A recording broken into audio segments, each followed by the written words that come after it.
Hi, this is Greg Sansom from Interview Insights. I wanted to make a video on how Scottish supply teachers are faring since the beginning of the term.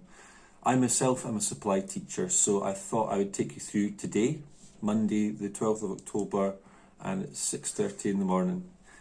So one of the first things I do to try and put myself in a good position to get any work today is I make sure my phone doesn't go to sleep. So I have my email ready. If Edinburgh City Council send an email saying that there's a job available today and I don't reply within 1 minute, there's a good chance that somebody else is going to get that job. So this goes with me everywhere in the house this morning until I find work.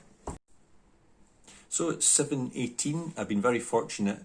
A school that I've been working in quite a lot recently phoned me up just now and asked me if I could work for the rest of the week. So I found that's how I've been getting about 3/4 of my work.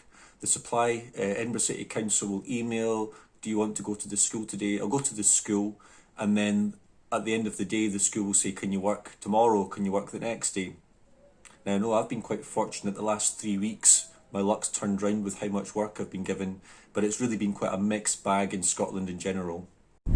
So I was communicating with various supply teachers from different parts of England recently on Facebook, and they had been saying, at least for them, they'd been getting plenty of work.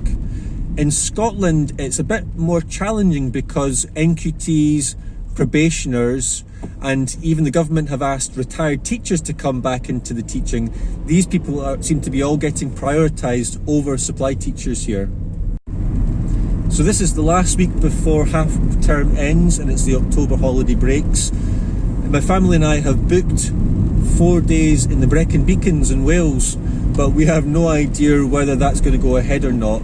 The Scottish Government have been quite ambiguous as to whether it would be okay to travel out with our area.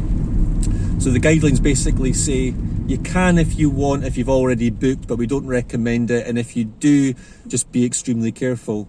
So things can change a lot in a week. We'll see what happens come Friday.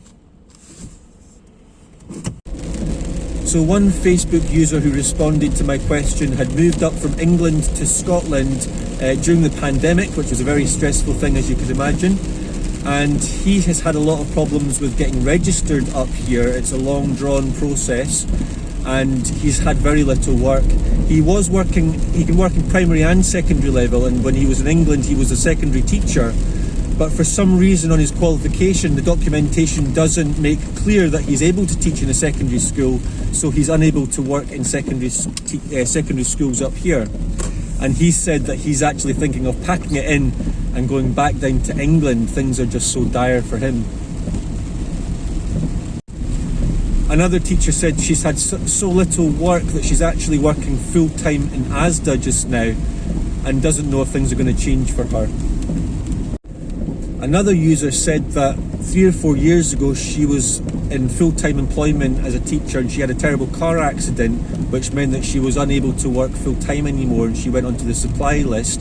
And she said for years things were working fine. She was getting continuous work with the same 2 schools, and she got glowing reports from the head teacher there. They kept asking her back, but recently they've had budget restraints, and I think also schools are more inclined to take probationers, she said, and she's found it very difficult to get work and is not very happy at all, as you can imagine. So I asked supply teachers on Facebook whether they felt valued and appreciated when they come into schools, and I got a very mixed response. So there were many like me who felt personally when they went into school other teachers and head teachers were very helpful and supportive, and they would actually go out of their way to show you where things were and to help you out. I find that you have to ask lots and lots of questions when you come, and you can't be shy and assume that they're going to be given to you. You have to ask, no matter how embarrassing or awkward it might be. You need to ask so that you're clear on everything. Other supply teachers have felt differently about the reception when they've come into schools. Some have said they've come in and they've not been shown where the toilets are, where the staff room is. When they go into the staff room at break times, they're ignored or kind of treated coldly. Some teachers have said that there's no laptops for them, there's no login, no photocopier codes. I've also got the impression that some supply teachers feel when they go into schools that they're kind of looked down upon as a supply teacher, as though supply teaching was not as worthy as full-time permanent teaching. So I've taught 29 primary threes this morning, a lovely class, delightful, really easy to manage. They get a longer break time, 25 minutes here, because the school needs to stagger the breaks so that all the boys and girls don't go out at the same time. So that's 3:15, I'm finished for the day now.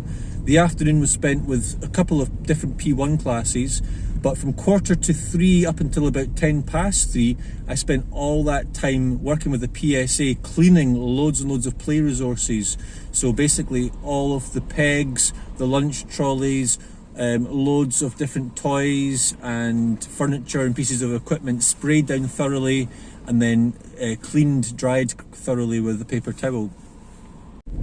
So the difference I noticed today with other days that I've worked in supply in schools is that all the adults were wearing masks as they travelled round about the school, whereas in the past it was kind of optional. Today I got the feeling that it was kind of mandatory to be doing this. So what I've found in years gone by as a supply teacher is I'm usually busy almost all year. June, August and most of September are exceptions. They can be quite quiet months.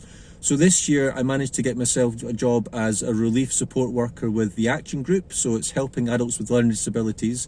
And this is nice, it's not paid brilliantly, but it means that weekends and holidays throughout the year I can work for them. They're quite flexible, and so if I'm not getting an awful lot of supply work, then I can build up my salary with that.